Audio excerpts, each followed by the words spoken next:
नमस्कार दोस्तों, साकेत आईएएस के यूट्यूब चैनल पर आप सभी का स्वागत है। मैं GC Pandey, expert Indian polity and governance. हम क्वेश्चन प्रैक्टिस कर रहे हैं और इस क्वेश्चन प्रैक्टिस के सेशन में हम भारतीय राज्य व्यवस्था यानी इंडियन पॉलिटी से संबंधित क्वेश्चन को कर रहे हैं और इनके 3 सेट्स हम ऑलरेडी कर चुके हैं। चौथा सेट आज हम करवाने जा रहे हैं, ठीक है। और इस चौथे सेट में हमने बहुत ही इंपॉर्टेंट क्वेश्चंस को लिया हुआ है। ऐसे क्वेश्चंस को हमने लिया हुआ है जो क्वेश्चन आपके आरओ एआरओ के साथ साथ दूसरे एग्जाम के लिए भी उतने ही ज्यादा इंपॉर्टेंट होंगे और हम एक क्वेश्चन के साथ साथ कई आंसर देने की कोशिश करेंगे जिससे आपको मैक्सिमम बेनिफिट्स हो सके, ठीक है। तो पहला क्वेश्चन है, निम्नलिखित में से कौन सी संसद की स्थायी समिति नहीं है? निम्नलिखित में से कौन सी संसद की स्थायी समिति नहीं है? लोक लेखा समिति, आकलन समिति, अनुसूचित जातियों एवं अनुसूचित जनजातियों की कल्याण समिति और सार्वजनिक उपक्रम समिति। देखिए, वित्तीय समितियां जो होती हैं, उन वित्तीय समितियों में 3 प्रकार की समितियां हैं जो बहुत इंपॉर्टेंट भी हैं। एक है लोक लेखा समिति। क्या है? लोक लेखा समिति। और दूसरी है प्राक्कलन समिति, और तीसरी है लोक उपक्रम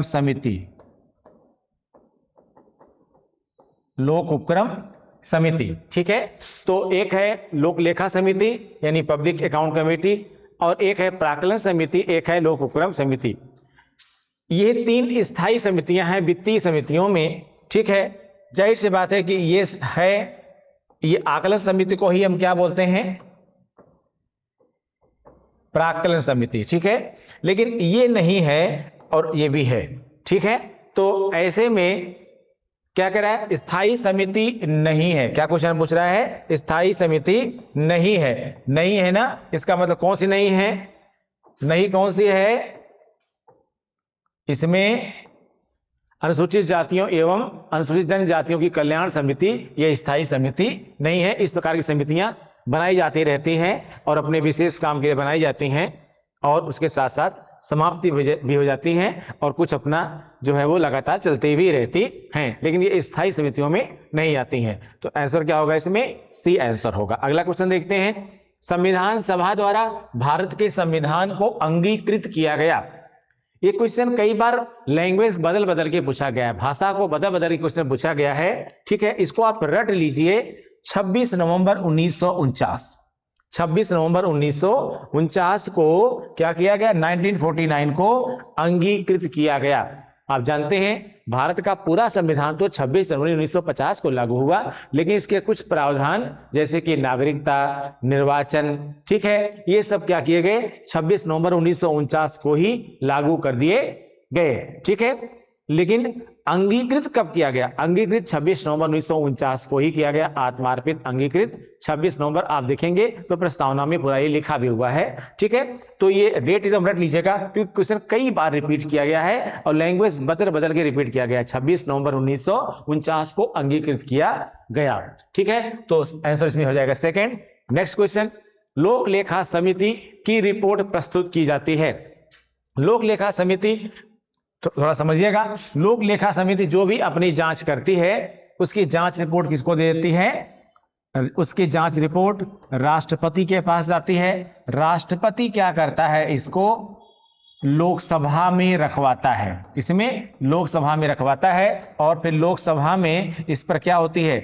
इस रिपोर्ट पर चर्चा होती है, ठीक है, बहस होती है, ठीक है। अगर उसमें कुछ ऐसा मामला है जो विपक्ष के लिए मसालेदार हो सकता है तब तो उस पर कोई खास आपको शोरगुल सुनने को मिलता है, ठीक है। अदरवाइज वो ऐसे कैसे रह जाता है। फिलहाल इसमें आंसर क्या होगा? लोकसभा में प्रस्तुत की जाती है। तो आंसर क्या होगा? थर्ड का ए आंसर होगा। नेक्स्ट क्वेश्चन, बिना संसद के सदस्य हुए कोई व्यक्ति मंत्रिपरिषद का सदस्य रह सकता है। यानी संसद का मतलब तो 3 होता है जो हम आपको पहले भी समझा चुके हैं, लेकिन एक क्या है? राष्ट्रपति है, दूसरा लोकसभा और अगला क्या है, राज्यसभा।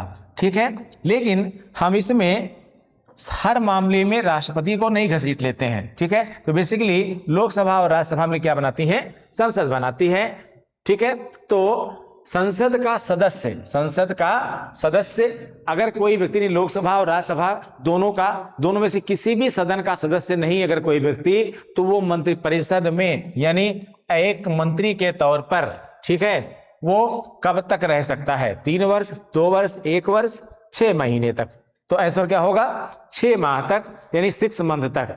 अगर आप निर्वाचित दोनों सदनों में से कहीं के भी सदस्य नहीं हैं, तो आपको 6 महीने के अंदर कहीं से, चाहे लोकसभा की सदस्यता चाहे वो राज्यसभा की सदस्यता लेना अनिवार्य है। अगर आप इससे पहले सदस्य नहीं बन जाते हैं तो आप जो है को त्यागपत्र देना पड़ जाएगा, या आप स्वतः ही आप जो है अपने पद से हट जाएंगे। ठीक है, तो क्या होगा इसमें आंसर, 6 महीने तक होगा, 6 माह तक होगा, आंसर होगा इसमें डी।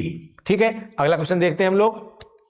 भारतीय संविधान में किए गए निम्नलिखित में से किस संवैधानिक संशोधन के अनुसार संपत्ति के अधिकार को समाप्त कर दिया गया है। ठीक है, भारतीय संविधान में किए गए निम्नलिखित में से किस संवैधानिक संशोधन के अनुसार संपत्ति के अधिकार को समाप्त कर दिया गया है। 42वां संशोधन अधिनियम 1976, 43वां संशोधन अधिनियम 1977 77, और 44वां 1978 और 45वां 1979। ठीक है, तो इसमें आंसर होगा 44वां संविधान संशोधन। क्यों, समझिएगा। एक्चुअली जो ये 42वां कॉन्स्टिट्यूशन अमेंडमेंट था, संविधान संशोधन था, इसके बारे में थोड़ा जान लीजिएगा आप। इसमें 2 बहुत महत्वपूर्ण शब्द जोड़े गए कहां पर, प्रस्तावना में। ठीक है, जो हमारे से जो संबंधित है फिलहाल वो था समाजवाद, ठीक है, और दूसरा था धर्मनिरपेक्ष। ठीक है, लेकिन हमको धर्मनिरपेक्ष से यहां कोई मतलब नहीं है, हमको मतलब यहां पर है किससे, समाजवाद से। तो जो ये समाजवाद शब्द जोड़ा गया ये हमारे लिए बहुत इंपॉर्टेंट था। ठीक है, ये हमारे लिए बहुत इंपॉर्टेंट था। समाजवाद देखिए जोड़ने से क्या हो गया, समाजवाद जोड़ने से ये हो गया कि राज्य के समस्त संसाधनों पर जनता का अधिकार आ गया। तो अगर राज्य के समस्त संसाधन जनता के हैं तो जनता में वितरण भी बराबरी का होना चाहिए। अब समस्या ये आएगी कि एक तरफ कहा गया समाजवाद और एक तरफ कहा गया संपत्ति का अधिकार, राइट टू प्रॉपर्टी। अब अगर देखिए हमको, अगर मान लीजिए कोई ए है और कोई बी है, अगर बी को संपत्ति देनी है तो कहीं से संपत्ति ले आएंगे ना, चाहे जहां से लेके आए। बोलिए, अब हमारे पास एक चारा है कि हम ए से संपत्ति को ले लें और बी को, जो ए के पास ज्यादा प्रॉपर्टी है वो ले ले और बी के पास बी से कुछ शेयर कर लें। लेकिन ए से आप लेंगे कैसे, ए से तभी आप लेंगे तभी ले सकते हैं जब उसके पास इस प्रकार का मूल अधिकार नहीं हो, और वो देगा नहीं, उससे आप ले नहीं सकते क्योंकि उसके पास क्या है, संपत्ति का मूल अधिकार है। और मूल अधिकारों का सामान्य परिस्थिति में किसी प्रकार से आप हनन नहीं कर सकते हैं। तो ऐसी स्थिति में आपको क्या करना पड़ेगा, समस्या यह है कि इसको हटाया जाए। तो जो 44वां संविधान संशोधन था, उस 44वें के माध्यम से क्या किया गया, उस 44वें के माध्यम से, ठीक है, इस 44वें के माध्यम से क्या किया गया, इस संपत्ति के अधिकार को मूल अधिकारों से हटा दिया गया। और इसको हम कहां ले गए, इसको ले गए 300A में, 300A में, और 300A में ले जा करके इसको बना दिया गया विधिक अधिकार, लीगल राइट, कानूनी अधिकार। यानी इस अधिकार के माध्यम से ये बताया गया आपको कि आपकी संपत्ति है, आपके पास है संपत्ति, लेकिन ये समस्त संपत्ति राज्य की है, आपके पास कानूनन आपकी संपत्ति है, यानी कानून के माध्यम से आपको दी गई है, और कानून के माध्यम से जब चाहेगी सरकार कानून बना करके आप इस संपत्ति को आपकी ले भी सकते हैं। इसीलिए आप देखे होंगे ग्राम समाज की जमीन छोड़ी जाती है, चारागाह की जमीन छोड़ी जाती है, चकबंदी होती है हर 10 साल पर ग्राम सभाओं में। तो चकबंदी में क्या की जाती है, इसी प्रकार की जमीनों को समाहित किया जाता है। जिनके पास अतिरिक्त जमीनें हैं, ठीक है, या कुछ और जमीनें हैं, तो उनको ग्राम समाज की जमीन के तहत चारागाह के लिए, ठीक है, मरे पशुओं के अंतिम संस्कार के लिए, या कब्रिस्तान के लिए, या अन्य उसके लिए, ठीक है, या आबादी की जमीन छोड़ी जाती है, ठीक है, क्योंकि आबादी बढ़ रही होती है तो उनके लिए घर मकान की जरूरत पड़ती है, ठीक है।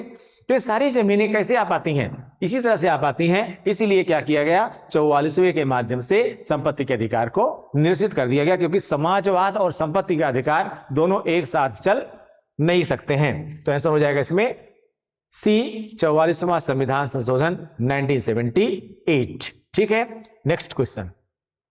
सूची 1 को सूची 2 से सुमेलित कीजिए तथा नीचे दिए गए कूट से सही उत्तर का चयन कीजिए। ठीक है ना? अब इसमें आप मिलाइए कि इसमें कौन एक के बाद एक कौन इसमें मिल रहा है। ठीक है, अनुच्छेद 76 दिया है सामने, भारत का नियंत्रक एवं महालेखा परीक्षक, भारत का नियंत्रक एवं महालेखा परीक्षक। ठीक है, क्या ये मिलेगा? अनुच्छेद 76 में दिया हुआ है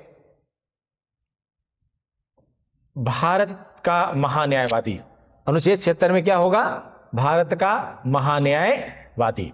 ठीक है, और यानी ए का थर्ड।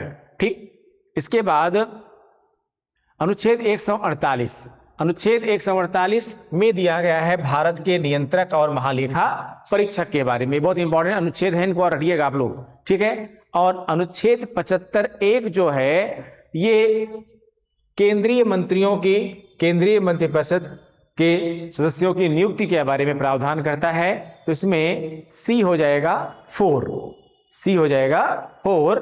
और अनुच्छेद 131 सर्वोच्च न्यायालय के क्षेत्राधिकार की बात करता है। अनुच्छेद 131 सर्वोच्च न्यायालय के क्षेत्राधिकार की बात करता है। ठीक है, क्षेत्राधिकार की बात करता है। तो इस तरह से ये इसमें आंसर क्या हो जाएगा? बी, ए का 3, बी का 1, सी का 4,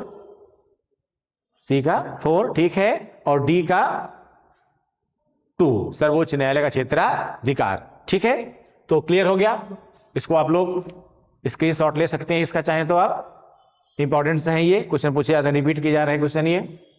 नेक्स्ट क्वेश्चन, भारत के संविधान की 4थी अनुसूची विवेचित करती है। भारत के संविधान की 4थी अनुसूची विवेचित करती है ए, राज्यसभा में स्थानों के आवंटन को, बी, राजनीतिक दल बदल को, सी, पंचायत व्यवस्था को, और डी, भाषाओं को। ठीक है, तो वास्तव में जो 4थी अनुसूची है वो राज्यसभा में स्थानों के आवंटन को विवेचित करती है। यानी 4थी अनुसूची में राज्यसभा में, ठीक है, 4थी अनुसूची में राज्यसभा में स्थानों के आवंटन की बात की गई है। यहां ध्यान दीजिएगा, जितनी भी अनुसूचियां हैं, अनुसूची 1 से लेकर के 12वीं अनुसूची को एकदम रट डालिए, क्योंकि लगभग आप देखेंगे पेपर तो आपको, अगर साल भर में आप 4 एग्जाम कोई दे रहे हैं तो चारों एग्जाम में से जानेगा 1 एग्जाम या 2 एग्जाम में अनुसूची से संबंधित क्वेश्चन जरूर पूछ लिए जाएंगे आपके। और को बहुत ज्यादा नहीं है, केवल 12 अनुसूची है बस। उनको अपने तथ्यात्मक आधार पर फैक्चुअल बेस में किसी भी तरीके से आप उसको रटने की कोशिश जरूर करिए। चाहे कुछ कोड ही बना लीजिए, हमारे पास कई कोड हैं देने को, हम दे सकते हैं आपको। ठीक है, लेकिन आप अपना कोड बनाइए, थोड़ा और बेटर रहेगा। कोशिश करिए, उससे आपके कोड बनाते ही आपको याद हो जाएगा। अगर आप हमारी ट्रिक पे काम करें, इसी में ट्रिक बेस्ड काम कम करता हूं, ट्रिक को फॉलो ना करिए बल्कि अपनी ट्रिक खुद बनाइए, क्योंकि आपको ट्रिक बनाते ही आपको चीज याद रहेगी, क्योंकि आप उसके लिए प्रयत्न करेंगे। बनी बनाई चीज खाने की बजाय खुद बनाने का प्रयास भी करेंगे तो याद रखना हमेशा आपके लिए फायदेमंद होगा। हम आपको 1 से 12 सूची की पूरी लिस्ट दे रहे हैं और उस लिस्ट के माध्यम से आप उसका स्क्रीनशॉट ले लीजिए, अपने मोबाइल में रखिए, उसको याद करिए आप। ठीक है, इसमें देखिए ये पहला, इसमें जो प्रथम अनुसूची है, द्वितीय अनुसूची और तृतीय अनुसूची, इसका आप स्क्रीनशॉट लीजिए। ठीक है, ये इसमें पहली, दूसरी और तीसरी अनुसूची के बारे में दिया गया है। ठीक है, इसके बाद अगली अनुसूची, ये अगली इसमें लिस्ट है, इसमें चौथी अनुसूची है, 5वीं है, 6ठी है और 7वीं है। ठीक है, ये आपकी 7 अनुसूची तक इसमें है, इसका स्क्रीनशॉट लीजिए आप लोग। उसके बाद अगली लिस्ट है 8वीं से लेकर के 12वीं तक की। ठीक है, इसका भी स्क्रीनशॉट लीजिए और इसको एकदम रट डालिए आप लोग। ठीक है, क्योंकि इसमें से मैंने बताया कि क्वेश्चन हर साल पूछे ही जाने हैं, हर साल इसमें से क्वेश्चन आपको मिलेगा ही मिलेगा। और तो मैंने आपको आंसर बता दिया, आपको किसका, उस क्वेश्चन का आंसर बता दिया था हमने आपको, क्या कि राज्यसभा में भारत के संविधान की जो चौथी अनुसूची विवेचित करती है, वो क्या विवेचित करती है, राज्यसभा में स्थानों के आवंटन को विवेचित करती है। ठीक है, तो आगे हम लोग आते हैं। अगला क्वेश्चन, 8वां क्वेश्चन है, अनुच्छेद 108 के अंतर्गत लोकसभा और राज्यसभा की संयुक्त बैठक आहूत की जाती है। संयुक्त बैठक, इसको बोलते हैं joint parliamentary session, joint parliamentary session. ठीक है, संयुक्त संसद की संयुक्त बैठक। ठीक है, इसको आहूत किया जाता है, आहूत मतलब बुलाया जाता है राज्यसभा के सभापति द्वारा, लोकसभा के अध्यक्ष द्वारा, प्रधानमंत्री के द्वारा, राष्ट्रपति के द्वारा। आंसर होगा इसमें राष्ट्रपति के द्वारा। क्या है समझिएगा, देखिए सामान्य तौर पर दोनों सदन अलग अलग बैठते हैं, सदन मतलब लोकसभा और राज्यसभा दोनों अलग अलग बैठते हैं। जब कोई विधेयक लोकसभा से पारित हो जाए तो राज्यसभा में जाता है, राज्यसभा से पहले पारित हो गया तो लोकसभा में आता है, और दोनों सदनों द्वारा पारित होने के बाद वो राष्ट्रपति के पास आता है। लेकिन जब, यानी समझिएगा कि संयुक्त बैठक बुलाई कब जाती है, जब कभी ऐसी स्थिति आती है कि दोनों सदनों में आम सहमति नहीं बन पा रही है पर उस विधेयक का पारित होना आवश्यक है, तब यहां पर मैथमेटिक्स ये लगाई जाती है रूलिंग पार्टी के द्वारा कि अगर ज्वाइंट पार्लियामेंट्री सेशन बुला लिया जाए और दोनों को मिला करके अगर किसी एक दल का मान लीजिए बहुमत राज्यसभा में ज्यादा है या जो है लोकसभा में ज्यादा है, कुल मिला करके उसकी मेजॉरिटी बन सकती है, तो ऐसे में वो ज्वाइंट पार्लियामेंट्री सेशन को बुला सकता है। ठीक है, लेकिन अल्टीमेटली सरकार इसके लिए अनुरोध करती है किससे, राष्ट्रपति से, और राष्ट्रपति को यह अधिकार है कि ज्वाइंट पार्लियामेंट्री सेशन बुलाया जाए या फिर ना बुलाया जाए। ठीक है ना, तो यहां पे याद रखिएगा राष्ट्रपति बैठक को आहूत करता है। आंसर होगा इसमें डी। नेक्स्ट क्वेश्चन, लोकसभा में आंग्ल भारतीय समुदाय के लिए प्रतिनिधित्व का प्रावधान भारत के संविधान में किया गया था। यहां किया गया था हो गया, था क्यों हो गया, था इसलिए हो गया क्योंकि अब ये जो है वो समाप्त कर दिया गया है। फिलहाल ये अनुच्छेद 331 के द्वारा प्रावधान किया गया था कि लोकसभा में आंग्ल भारतीय समुदाय यानी एंग्लो इंडियन सोसाइटी के जो है 2 सदस्यों को और विधानसभाओं में 1 सदस्य को क्या किया जाए, नॉमिनेट किया जाए। एक्चुअली ऐसा इसलिए किया गया था क्योंकि ये भी एक समुदाय था, ऐसे समुदाय जिसमें जैसे कोई अंग्रेज यहाँ की ब्रिटिश महिला से शादी कर ले या कोई भारतीय महिला ब्रिटिश या मतलब जो भी वहाँ के लोग हैं, यूरोप के लोग, उनसे शादी कर ले, तो उन समुदाय को क्या कहा जाता है, आंग्ल भारतीय समुदाय कहा जाता है, एंग्लो इंडियन सोसाइटी कहा जाता है। ठीक है, अब इनकी सोसाइटी बहुत कम थी। अब ये अलग बात है कि स्वतंत्रता के बाद भी बहुत सारे अंग्रेज यहाँ पर रह गए थे, बहुत सारे ब्रिटिशर्स यहाँ पर रह गए थे, तो उनको भारत से प्रेम भी था और उन्होंने यहाँ पर रहने का अपना प्लान किया।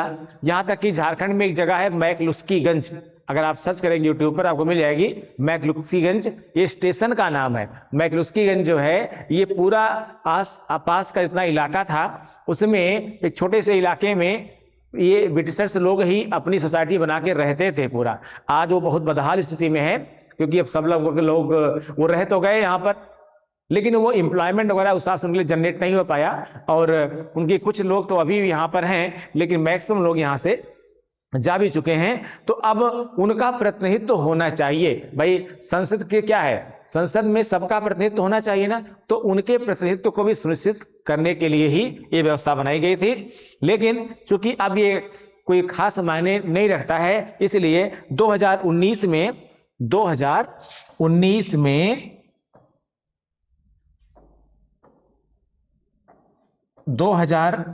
में 109वां संविधान संशोधन हुआ। ठीक है, 109वां संविधान संशोधन हुआ और इस संविधान संशोधन के माध्यम से 104वां हुआ था, 4वां संविधान संशोधन था 104 कॉन्स्टिट्यूशन अमेंडमेंट। 104 कॉन्स्टिट्यूशन अमेंडमेंट हुआ था। इसके माध्यम से इस आंग्ल भारतीय समुदाय के प्रतिनिधित्व को क्या किया गया, समाप्त कर दिया गया। यानी अब जो लोकसभा में 2 सदस्यों को नॉमिनेट करने का प्रावधान था, अब वो फिलहाल क्या हो गया है, समाप्त हो गया है। क्योंकि वैसे भी अपॉइंटमेंट होता नहीं था, नॉमिनेशन होता नहीं था, नहीं कोई डिमांड करता था, तो एक तरह से नेग्लिजिबल था वो, उसको क्या किया गया, 2019 के 104 कॉन्स्टिट्यूशन अमेंडमेंट के माध्यम से समाप्त कर दिया गया। फिलहाल इसके माध्यम से आंसर क्या होगा, अनुच्छेद 331। नेक्स्ट क्वेश्चन, निम्नलिखित में से कौन उत्तर प्रदेश के प्रथम लोकायुक्त थे? ठीक है, निम्नलिखित में से कौन उत्तर प्रदेश के प्रथम लोकायुक्त थे? ठीक है, तो न्यायमूर्ति के.एन. गोयल, न्यायमूर्ति विशंबर दयाल, न्यायमूर्ति मुर्तजा हुसैन, न्यायमूर्ति एन.के. मेहरोत्रा। फिलहाल इसमें आंसर होगा न्यायमूर्ति विशंबर दयाल। ये आप याद कर लीजिएगा, आरओ वाले स्पेशली, क्योंकि ये प्रथम लोकायुक्त थे उत्तर प्रदेश के। जब उत्तर प्रदेश में लोकायुक्त अधिनियम पारित किया गया, तो उस अधिनियम के पारित होने के बाद जो लोकायुक्त के पद पर पहला अपॉइंटमेंट किया गया था वो विशंबर दयाल साहब का था। ठीक है, रिटायर्ड सुप्रीम कोर्ट जज थे ये, थोड़ा समझिएगा। एक्चुअली आप जानते हैं संसद ने भ्रष्टाचार को रोकने के लिए निचले स्तर पर और उच्च स्तर पर भी भ्रष्टाचार को रोकने के लिए स्वीडन के ओम्बुड्समैन की तर्ज पर भारत में संघीय स्तर पर, केंद्रीय स्तर पर लोकपाल और राज्य स्तर पर लोकायुक्त की नियुक्ति का प्रावधान किया। और इसमें लोकायुक्त की नियुक्ति के प्रावधान में अलग अलग राज्यों को अपने अपने आधार पर लोकायुक्त बनाने की छूट दी गई। ठीक है, यानी जितना वो सख्त लोकायुक्त बनाना चाहे वो बना सकते हैं। इसमें राज्यों को कोई बाउंडेशन नहीं डाली गई कि हम जो बना रहे हैं लोकायुक्त, वो जो हम जो प्रावधान कर रहे हैं वही सबके पे लागू होंगे, नहीं। उन्होंने लोकपाल बनाया, लेकिन लोकायुक्त के लिए राज्यों को फ्री कर दिया। ठीक है, तो बहरहाल उत्तर प्रदेश में जो लोकायुक्त अधिनियम पारित हुआ, उसके पहले जो लोकायुक्त थे वो कौन थे, न्यायमूर्ति विशंबर दयाल साहब। ठीक है, नेक्स्ट क्वेश्चन देखते हैं हम लोग। निम्नलिखित में से कौन सा राज्य अनुच्छेद 170 के उस प्रावधान का अपवाद है जिसमें कहा गया है कि एक राज्य के विधानसभा के गठन में 60 से कम सदस्य नहीं होंगे? देखिए, 60 से कम सदस्य का जो ये प्रावधान किया गया था, ये इसलिए किया गया था क्योंकि भाई एक विधानसभा बनाने के लिए, कोई भी विधानसभा बने, कोई भी असेंबली बन रही है, तो उस असेंबली में अगर बहुत कम सदस्य होंगे, बहुत खर्चा आता है, बहुत उसको चलाने में उसका ऑपरेटिंग खर्च भी बहुत ज्यादा आता है। लेकिन अगर कोई ऐसी बन रही है तो मतलब ये देखा जाए जो है कि राज्य का नुकसान नहीं होना चाहिए। ठीक है ना, इसीलिए जितने भी केंद्र शासित प्रदेश होते हैं वहां पर राज्यों की विधानसभाएं नहीं बनाई गई हैं। क्यों? क्योंकि छोटा सा प्रदेश है, अगर विधानसभा का भी खर्च लाएंगे, विधान परिषद का भी खर्च करेंगे, तो राज्य की जितनी आय नहीं होगी उससे ज्यादा उसका व्यय हो जाएगा और राज्य के विकासीय कार्य जो है वो रुक जाएंगे। तो ऐसी स्थिति में इससे निपटने के लिए व्यवस्था की गई थी कि 60 से कम सदस्य वाले जो है जहां पर होंगे वहां पर विधानसभा, क्या कहा गया है कि राज्य की विधानसभा के गठन में 60 से कम सदस्य नहीं होने चाहिए। लेकिन सिक्किम इसका क्या है, अपवाद है। सिक्किम क्या है, इसका अपवाद है। सिक्किम में 60 से कम सदस्य हैं, इसके बावजूद भी वहां पर विधानसभा स्थापित की गई है। ठीक है, नेक्स्ट क्वेश्चन, निम्नलिखित राज्यों में से किसमें बलवंत राय मेहता समिति की सिफारिशों के अनुसार पंचायती राज व्यवस्था सर्वप्रथम स्थापित की गई? फिलहाल सबसे पहले पंचायती राज व्यवस्था का आरंभ कब हुआ? राजस्थान में। राजस्थान के कहां से हुआ? नागौर जिले से हुआ था। ठीक है, नागौर जिले से। और पंचायती राज व्यवस्था आप जानते हैं वो व्यवस्था थी जिसके माध्यम से ग्रामीण स्वशासन की अवधारणा लाई जानी थी। ग्रामीणों का विकास ग्रामीणों के द्वारा ही हो, इसके लिए जो है ये संकल्पना की गई थी, जिसमें उन्होंने द्विस्तरीय और त्रिस्तरीय पंचायती राज व्यवस्था की संकल्पना की थी। लेकिन ये बहुत अच्छी तरीके से कह सकते हैं कि ऑपरेट नहीं हो पाई। इसीलिए बाद में क्या किया गया, 73वां और 74वां संविधान संशोधन किया गया और उसके माध्यम से संविधान में 11वीं और 12वीं अनुसूची को जोड़ा गया।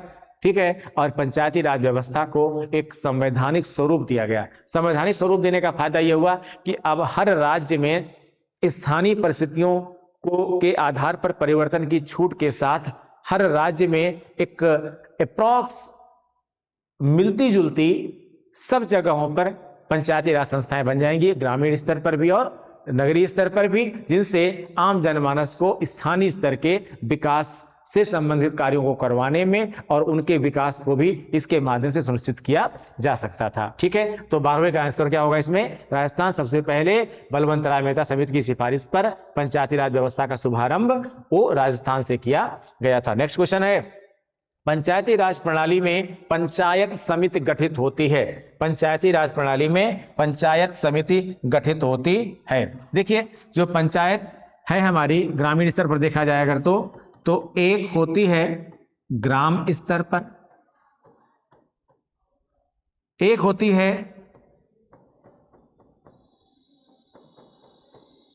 क्षेत्र स्तर पर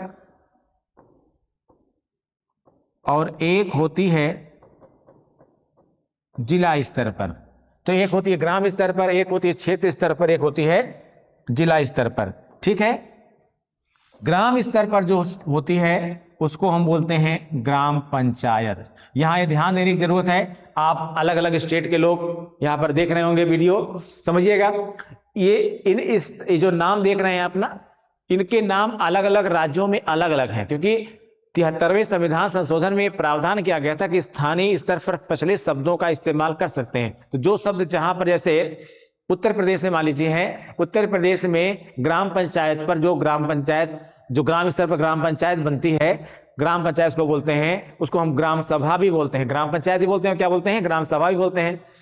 अब ग्राम सभा का जो प्रमुख होता है, ग्राम पंचायत का जो प्रमुख होता है, उसको उत्तर प्रदेश में मोस्ट लाइकली प्रधान बोला जाता है, ज्यादातर प्रधान बोलते हैं। लेकिन वहीं अगर जैसे बिहार में जाएंगे, मध्य प्रदेश में जाएंगे, तो वहां पर सरपंच बोलते हैं या कहीं कहीं पर मुखिया बोलते हैं। तो ये नाम परिवर्तन का उसमें प्रावधान किया गया था कि अपने स्थानीय स्तर पर जो प्रचलित शब्द हैं उन प्रचलित शब्दों का इस्तेमाल कर सकते हैं। ठीक है, तो इसलिए आप बिल्कुल परेशान ना होइएगा, तो इसके नाम भी अलग अलग हो सकते हैं। ग्राम स्तर पर ग्राम पंचायत, ठीक है, क्षेत्र स्तर पर बोलते हैं क्षेत्र पंचायत। क्या बोलते हैं? क्षेत्र पंचायत। इस क्षेत्र पंचायत को ही, ध्यान दीजिएगा, इस क्षेत्र पंचायत को ही और क्या बोलते हैं? पंचायत समिति। क्या बोलते हैं? पंचायत समिति। और यहां पर जिला स्तर पर क्या बोलते हैं? इसको जिला पंचायत। क्या बोलते हैं? जिला पंचायत, या इसी को एक और नाम क्या देते हैं? जिला परिषद। इसी को कहीं कहीं पर जो है वो जिला परिषद भी कहा जाता है, कुछ और नाम से भी जाना जा सकता है। ठीक है, क्वेश्चन क्या पूछ रहा है? पंचायती राज प्रणाली में पंचायत समिति गठित होती है ग्राम स्तर पर, खंड स्तर पर, जिला स्तर पर, राज्य स्तर पर। क्या होगा? खंड स्तर पर। ये खंड जो है क्या है? खंड को थोड़ा समझिएगा, खंड को इंग्लिश में कहते हैं ब्लॉक। क्या कहते हैं? खंड को इंग्लिश में कहते हैं ब्लॉक। ठीक है, और ब्लॉक कहते हैं इसको। और इसीलिए जो पंचायत समिति का चीफ होता है उसको उत्तर प्रदेश में प्रचलित शब्द है, कहते हैं ब्लॉक प्रमुख। आधी हिंदी और आधी अंग्रेजी। क्या कहते हैं? ब्लॉक प्रमुख। ठीक है, कहीं कहीं पर इसको चेयरमैन के नाम से भी जाना जाता है। ठीक, तो याद रखिएगा, यहां पर ये जो खंड देख रहे हैं, इसी को जैसे बिहार में जाएंगे तो वहां पर इसको प्रखंड कहते हैं। ठीक है, प्रखंड भी कहते हैं। ठीक, तो खंड स्तर पर या इसी खंड को क्या बोलते हैं? ब्लॉक स्तर पर, या इसी को और क्या बोलते हैं? खंड को ही हम क्षेत्र भी कहते हैं। ठीक है, क्या कहते हैं? क्षेत्र भी कहते हैं। तो चाहे क्षेत्र स्तर कहिए, चाहे खंड स्तर कहिए, चाहे इसको ब्लॉक स्तर कहिए, क्या होगी? क्षेत्र पंचायत होगी या पंचायत समिति होगी। ठीक है, समझ गए होंगे आप लोग। कुछ कंफ्यूजन है तो स्क्रीनशॉट ले सकते हैं इसका आप लोग। अगला क्वेश्चन, निम्नलिखित आयोगों को उनके गठन की तिथि के आधार पर कालक्रमानुसार व्यवस्थित कीजिए। कालक्रमानुसार व्यवस्थित कीजिए। इसमें अगर देखें तो सबसे जो पुराना आयोग लग रहा है वो पुराना आयोग क्या है? सरकारिया आयोग। सरकारिया आयोग जो बनाया गया था वो केंद्र राज्य संबंधों में सुधार लाने के लिए बनाया गया था, और इसका जो गठन हुआ था वो 1983 में हुआ था। 1983 में हुआ था। तो जाहिर सी बात है, अगर कालक्रमानुसार देखना होगा तो सबसे पुराना कौन होगा? सरकारिया आयोग, जो 2 में कॉमन है, ए में भी कॉमन है और बी में भी कॉमन है, 4। ठीक है, इसके बाद अगर देखा जाए तो इसके बाद किसी का अगर नंबर आता है तो वो आता है 11वें वित्त आयोग का। इसका गठन हुआ था 1998 में, 1998 में, इसका 1983 में और इसका 1998 में। तो 4 के बाद आ जाएगा 2, ठीक है, एकदम कंफर्म है। और उसके बाद आएगा पुंची आयोग, ठीक है। 11वां वित्त आयोग आप लोग जानते हैं हर 5 वर्ष बाद गठित होता है, 5 वर्ष, अगले 5 वर्षों के लिए होता है। राष्ट्रपति के द्वारा इसका गठन किया जाता है, राष्ट्रपति के द्वारा ही जो है वित्त आयोग के अध्यक्ष की नियुक्ति की जाती है, ठीक है। और सरकारी आयोग बनाया, आपको मैंने बताया ही था कि बहुत महत्वपूर्ण सिफारिशें थे इसकी। केंद्र राज्य संबंधों को मेंटेन करने के लिए, केंद्र राज्य संबंध कैसे बेहतर हो सके उन पर सुझाव देने के लिए ही इस आयोग को बनाया गया था।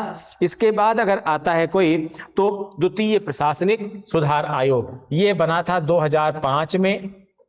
2005 में कर्नाटक के पूर्व मुख्यमंत्री वीरप्पा मोइली इसके अध्यक्ष थे और उन्होंने कई चरणों में इसकी रिपोर्ट दी हुई थी। और ये भी प्रशासन में बदलती परिस्थितियों के अनुसार आवश्यक सुधार क्या हो सकते हैं, उन सुधारों से संबंधित सुझाव देने के लिए ही द्वितीय प्रशासनिक सुधार आयोग का गठन किया गया था। इसमें जो पहला आयोग था, इससे पहले 1966 में गठित हुआ था, मोरारजी देसाई की अध्यक्षता में गठित हुआ था, ठीक है। और मोरारजी देसाई जब केंद्रीय मंत्रिमंडल में शामिल हो गए बाद में, तो उनके स्थान पर के हनुमंतैया को उसका प्रमुख बनाया गया था। ये 2005 में बनाया हुआ दूसरा द्वितीय प्रशासनिक सुधार आयोग था। इसकी सिफारिशें भी महत्वपूर्ण थी। और पुंची आयोग जो था ये सबसे नया कह सकते हैं आप इसको। पुंची आयोग का गठन हुआ था 2007 में। 2007 में पुंची आयोग का गठन कब हुआ? 2007 में। पुंची आयोग भी याद रखिएगा केंद्र राज्य संबंधों के लिए ही गठित किया गया था। बस केंद्र राज्य संबंधों में सरकारी आयोग कब आया था? 1983 में। तो 2007 तक, 1983 से 2007 तक क्या चेंजेज हुए हैं, क्या परिवर्तन हुए हैं, उन परिवर्तनों को नए आयाम में देखने के हिसाब से, नए आयाम में देखने के लिए, और क्या अब संबंधों, केंद्र राज्य संबंधों में बेहतर समन्वय कैसे हो और उसमें नए आयाम क्या हो सकते हैं, उसको देखने के लिए ही पुंची आयोग बनाया गया था। तो इसमें आंसर हो जाएगा ए, 4213 सबसे पुराना सरकारिया। सेकेंड 11वां वित्त आयोग, इसके बाद क्या हो जाएगा? द्वितीय प्रशासनिक सुधार आयोग, सेकेंड एआरसी, और लास्ट हो जाएगा पुंची आयोग, ठीक है। न्यायमूर्ति पुंची साहब की अध्यक्षता में बनाया गया था। अब आयोग से संबंधित क्वेश्चन भी कई बार पूछे गए हैं, इसलिए हमने प्रमुख आयोगों को एक लिस्ट तैयार की है। इस लिस्ट को आप लोग देखिए, ये जितने भी, ये तो मैंने अभी जो आपको लिख के बताया उसकी पूरी ये लिस्ट है कि कब कब बना था ये, उसकी एक पूरी लिस्ट, ठीक है ना। वो ये तो इसका स्क्रीनशॉट ले सकते हैं आप चाहें तो, जो मैंने वहां पर लिखा कि कौन सा कौन बना था। अगर पूरे की स्क्रीनशॉट लेना चाहें आप तो ये देखिए, ये हमने जितने भी आयोग अब तक बने हैं, ठीक है, स्टार्टिंग से नियोगी आयोग से लेकर के आपके पुंची आयोग तक की पूरी एक लिस्ट दी है। इसका स्क्रीनशॉट आप ले लीजिए, बहुत इंपॉर्टेंट है ये। और इसको बेटा सरसरी निगाहों में कोशिश करिए कि आपको पूरा ये याद हो जाए, ठीक है। पूरा इसका स्क्रीनशॉट लीजिए आप, अच्छे से इसको याद करिएगा, ठीक है। और याद रखिएगा, कई बार आप पूछते हैं कि सर हम कोई चीज याद कैसे करें, हम भूल जाते हैं, फिर कोई पूछने वाला नहीं होता कि पूछे तो हम सुनाएं तो हमें याद करें। एक्चुअली ऐसा कुछ नहीं होता है। आप अपने आप को पढ़िए, साइलेंट रखिए, और कई बार एक ट्रिक को आप फॉलो करिएगा, खुद से क्वेश्चन पूछिए और खुद से आंसर दीजिए। आप पूछिए पुंची आयोग का गठन कब हुआ था, बिना बोले मस्तिष्क एक तरफ पूछेगा और खुद ही आंसर देगा। जब आपका ब्रेन खुद से क्वेश्चन पूछेगा, खुद से आंसर देगा, तो आप पाएंगे पुंची आयोग कब गठित हुआ था, मुझे तो पता नहीं, भूल गया मैं, ओहो अच्छा देखता हूं, पढ़ के देखता हूं। बस आप खुद से क्वेश्चन पूछिए, खुद से आंसर दीजिए। आप सबसे ईमानदार हैं, आप ही टेस्ट ले रहे हैं, आप ही एग्जाम दे रहे हैं, ठीक है ना। तो आप ही क्वेश्चन बना रहे हैं, आप ही परीक्षक, आप ही परीक्षार्थी, खुद से दीजिए, कोई शर्म नहीं आएगी। ये तरीका बेस्ट हो सकता है आपके याद करने का। बाकी खुद के तरीके सबसे बढ़िया होते हैं, जो आपको समझ में आए वैसे करिए, बस तैयार करना है आपको। तो ये मैंने आपको लिस्ट दिया पूरी। इसके बाद अगला क्वेश्चन देखते हैं। भारत में पंचायतों के संबंध में निम्नलिखित में से कौन से कथन सही हैं? कौन से कथन सही हैं, यहां पर देखना है।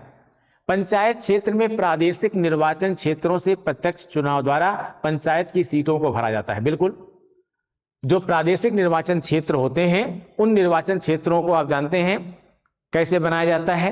पूरा जैसे लोकसभा का निर्वाचन क्षेत्र अलग होता है, और प्रदेश का निर्वाचन क्षेत्र अलग होता है। प्रदेश में विधानसभाएं होती हैं और फिर विधानसभाओं को क्या किया जाता है, ब्लॉक में पंचायतों में बांटा जाता है, ब्लॉक में बांटा जाता है, ब्लॉक को ग्राम सभाओं में बांटा जाता है और इस समय प्रत्यक्ष निर्वाचन, डायरेक्ट निर्वाचन होता है। तो क्या होगा, पहला सही होगा।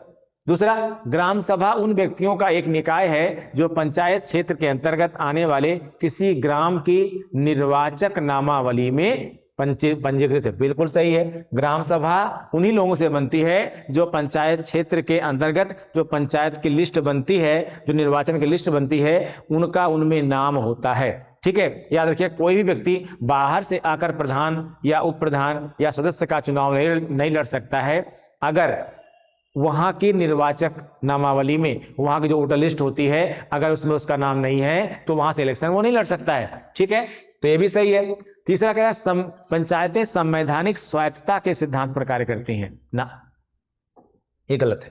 पंचायतें संवैधानिक स्वायत्तता के सिद्धांत पर कार्य करती हैं, नहीं, कॉन्स्टिट्यूशनल ऑटोनॉमिटी उनको नहीं दी गई है। कॉन्स्टिट्यूशनल ऑटोनॉमिटी के सिद्धांत पर भारत में कोई भी संवैधानिक संस्था काम नहीं करती है, ये गलत है।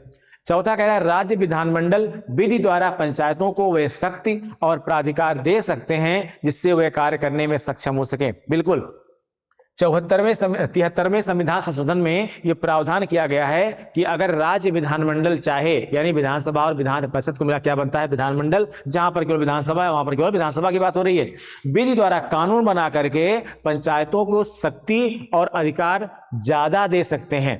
यानी अगर राज्य की सरकार चाहे तो पंचायतों को अधिक अधिकार, अधिक पावर दे सकती है। जाहिर सी बात है, पावर कम भी कर सकती है और कई राज्यों ने पावर कम भी किया है, कई राज्यों ने पावर बढ़ाया भी है। तो ए भी सही है आपका। तो गलत क्या है इसमें, सही क्या है, 1 2 4 सही है, पूछ रहा है ना।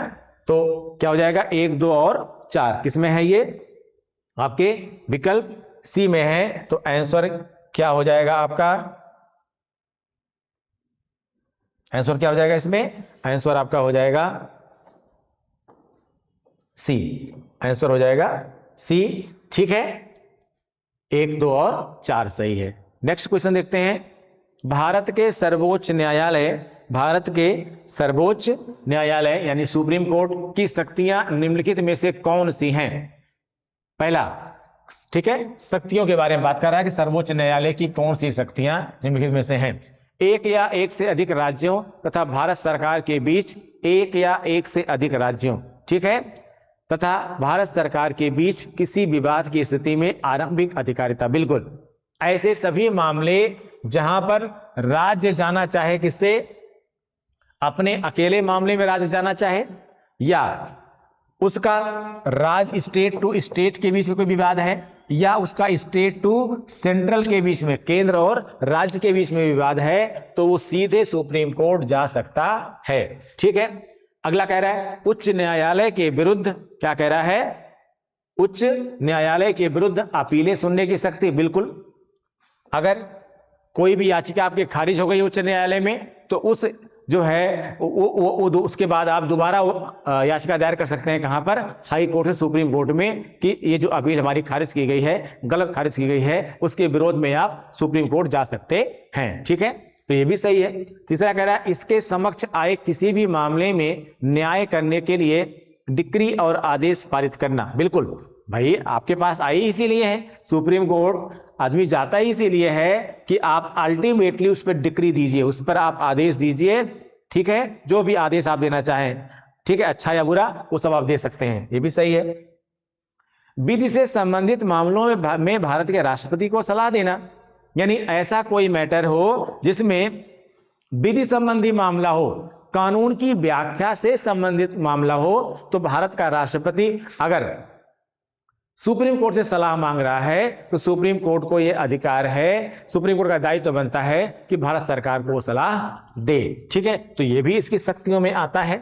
ठीक है, इसका मतलब यह कि इसमें चारों सही है। क्या हो जाएगा इसमें, 1 2 3 और 4 ये सभी सही हैं, ये सभी सुप्रीम कोर्ट की शक्तियां हैं। ठीक है, नेक्स्ट क्वेश्चन, निम्नलिखित में से कौन सा कथन भारतीय प्रसंघीय व्यवस्था के संबंध में सही है। सही पूछ रहा है, सही और नहीं पर बहुत ध्यान दिया करिए, कई बार हम कंफ्यूज हो जाते हैं। राज्यसभा राज्य सभा में सभी राज्यों का प्रतिनिधित्व समान है? बिल्कुल नहीं। राज्यसभा में सभी राज्यों का प्रतिनिधित्व समान नहीं है, क्योंकि राज्यसभा में स्थानों का आवंटन राज्य की आबादी के ऊपर निर्भर करता है। ठीक है, क्योंकि राज्य की आबादी सबकी बराबर नहीं है, तो राज्यसभा में सीटों का आवंटन भी सबके लिए बराबर नहीं होगा। ठीक है, दूसरा कह रहा है किसी राज्य की सीमाओं में बदलाव के लिए उस राज्य की सहमति आवश्यक नहीं है। ये बिल्कुल सही कह रहा है, ये बिल्कुल सही कह रहा है। क्यों, थोड़ा समझिएगा आप लोग। अभी एक क्वेश्चन आया था, इसमें मैंने आपको बताया भी था। ठीक है, शायद किसी पिछले वीडियो में मैंने बताया था आपको, कि अगर आपको याद होगा तो उसमें बताया था कि अगर नए राज्य का निर्माण करना है तो जो भी राज्य उससे प्रभावित हो रहा है उन संबंधित राज्यों को राष्ट्रपति के द्वारा सूचना भेजी जाती है कि आपके साथ आपके राज्य की ये सीमा काटी जा रही है, यानी इस सीमा को कम किया जा रहा है, इधर ये बढ़ाया जा रहा है। भाई तभी तो नया राज्य बनेगा। पुराने राज्यों जो पुराने राज्य हैं, एक राज्य, दो राज्य, तीन राज्य, जो भी राज्य हैं, उनकी सीमा में कहीं ना कहीं परिवर्तन होगा तभी नया राज्य बनेगा। तो उन संबंधित राज्यों को सूचना भेजी जाती है और उस सूचना के आधार पर वो सूचना भेजी जाती है और उसमें तिथि तय की जाती है, डेट होती है। इस डेट तक क्या है, आपको जवाब देना है। किसको? संघ सरकार को आपको जवाब देना है। अब उस जवाब में आप यस बोलते हैं या नो बोलते हैं, यानी आप हाँ बोलते हैं या ना बोलते हैं, सहमत होते हैं या असहमत नहीं होते हैं, इससे कोई मतलब नहीं है। केंद्र सरकार को अधिकार है, वो अपना काम कर सकती है, यानी नए राज्य आपके राज्यों में काट छांट करके नए राज्य का सृजन कर सकती है। आपकी राय मांगी गई है, लेकिन उस राय से हम सहमत ही हों ये आवश्यक नहीं है, ऐसा प्रावधान है। ठीक है, तो ये क्या है आपका? ऐसा ही है। फिर कह रहा है भारत में दोहरी नागरिकता नहीं है। भारत में दोहरी नागरिकता नहीं है। भारत में दोहरी नागरिकता नहीं है, ये सही है या गलत है? बिल्कुल सही है। भारत में दोहरी नागरिकता का प्रावधान नहीं है। कुछ मित्र देशों के साथ हमने एक अलग कार्ड सिस्टम बनाया है, लेकिन उसको डुअल सिटीजनशिप कॉन्सेप्ट नहीं कह सकते हैं। डुअल सिटीजनशिप का एक बेसिक कह सकते हैं कि एक छोटा मोटा प्रारूप हो सकता है, थोड़ी इनको सहजता हो जाती है, इजिली वो काम कर सकते हैं यहां पर, but they are not the citizens of India. ठीक है, तो ऐसे में वो सिटीजन ऑफ इंडिया नहीं कहलाएंगे, नागरिक नहीं कहलाएंगे। ठीक है, दोहरी नागरिकता का प्रावधान नहीं है। तो क्या सही है इसमें? 2 और 3 सही है। आंसर क्या हो जाएगा इसका? बी। ठीक है, आंसर क्या हो जाएगा? बी हो जाएगा। इसमें 17 का आंसर बी हो जाएगा। ठीक है, नेक्स्ट क्वेश्चन देखते हैं हम लोग। 18 क्वेश्चन, निम्नलिखित में से कौन सा संघ सरकार की राजस्व प्राप्तियों का घटक नहीं है? निम्नलिखित में से कौन सा संघ सरकार की राजस्व प्राप्तियों का घटक नहीं है? देखिए, इसमें आंसर होगा सी। 18 में क्या आंसर होगा? सी आंसर होगा, विनिवेश प्राप्तियां, यानी डिसइन्वेस्टमेंट। ठीक है, भारत में क्या है? विनिवेश किसे कहते हैं? कोई प्रॉपर्टी है, उस प्रॉपर्टी, अब वो प्रॉपर्टी बंद हो गई है, हमारी कोई फैक्ट्री है, कुछ भी है, बंद हो गया है, उसको हमने क्या किया? विनिवेश कर दिया, यानी हमने दूसरों को सेल कर दिया। अब उस पैसे, जो पैसे मिले, वो पैसे सरकार की इनकम तो हुए नहीं। अरे भाई, अपनी ही हम अगर कोई चीज कमाएं तब तो हमारी इनकम हुई कि भाई हमने दिन भर काम किया, हमें एक पैसा मिला, वो पैसा वो क्या हुआ? वो हमारी आय हो गई। लेकिन अगर हम कहे हैं अपने ही खेत को हमने बेच दिया, ओके, हमारी बड़ी खूब बढ़िया इनकम हमारी हो रही है, तो आपने अपनी ही प्रॉपर्टी को बेच दिया, उसमें इनकम कहां हुई? वो प्रॉपर्टी तो आपकी गई। तो वो इनकम थोड़ा, इनकम उसे कहते हैं जो उसमें लाभांश हो। ठीक है, तो सरकार क्या करती है? एक अलग विनिवेश कोष ही बनाया जाता है, और इस विनिवेश से जो उस फैक्ट्री को सेल करने से, या जो कुछ भी इसका नाम दीजिए, हम संक्षेप में आपको बता रहे हैं, जो भी इनकम हुई वो एक डिसइन्वेस्टमेंट फंड में रखा जाता है, और उस फंड को सरकार विवेकानुसार क्या करती है? जहां जहां पर निवेश करना होता है, इंफ्रास्ट्रक्चर में जहां जहां भी करना होता है, वहां निवेश वो करती है। ठीक है, वो उसकी इनकम मानी नहीं जाती है। आंसर क्या होगा इसमें? सी होगा। नेक्स्ट क्वेश्चन देखते हैं। संविधान की निम्नलिखित अनुसूचियों में से कौन सी दल बदल विरोधी कानून से संबंधित है? कौन सी दल बदल विरोधी कानून से संबंधित है? और ये क्वेश्चन कई बार रिपीट हुआ है। इसमें आंसर होगा 10वीं अनुसूची, और हमने आपको अभी कुछ देर पहले ही सारी अनुसूचियों की लिस्ट दी हुई है। मैंने कहा इसीलिए कि आप जरूर याद कर लीजिए, 10वीं अनुसूची में दल बदल विरोधी कानून का जिक्र किया गया है। आंसर होगा इसमें बी। नेक्स्ट क्वेश्चन होगा आपका, संविधान की प्रस्तावना सभी भारतीय नागरिकों को निम्न में से कौन सा एक उपलब्ध कराने के लिए वायदा नहीं करती है? सामाजिक न्याय उपलब्ध कराती नहीं कराती है? बिल्कुल। हम भारत के लोग भारत को एक संपूर्ण प्रभुत्व संपन्न समाजवादी धर्मनिरपेक्ष फला फला फला के अंतर्गत सामाजिक न्याय, राजनीतिक न्याय, ठीक है, विचार की स्वतंत्रता, ये सब की बात करती है, लेकिन पूजा की स्वतंत्रता की बात नहीं करती है। ठीक है, पूजा की स्वतंत्रता की बात नहीं करती है। तो संविधान की प्रस्तावना में सामाजिक न्याय है, राजनीतिक न्याय है, लेकिन पूजा की स्वतंत्रता की बात नहीं की गई है। ठीक है, तो आंसर क्या हो जाएगा इसमें?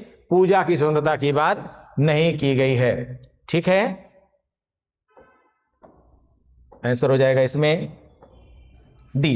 ठीक है, इसकी पूरी आंसर शीट स्क्रीनशॉट लेकर के आप क्वेश्चन को मिला सकते हैं जहां भी कोई कंफ्यूजन हो। ठीक है, तो इसके बाद हम आएंगे आपकी नए प्रैक्टिस सेट के साथ। ठीक है, आशा करता हूं आप लोग समझ में आया होगा और क्वेश्चंस भी हमने बढ़िया देने की कोशिश की हुई। आगे हम और भी अच्छे अच्छे क्वेश्चंस देंगे। आप लगातार बने रहिए और अपनी तैयारी को एक अंतिम रूप देते रहिए। Thank you.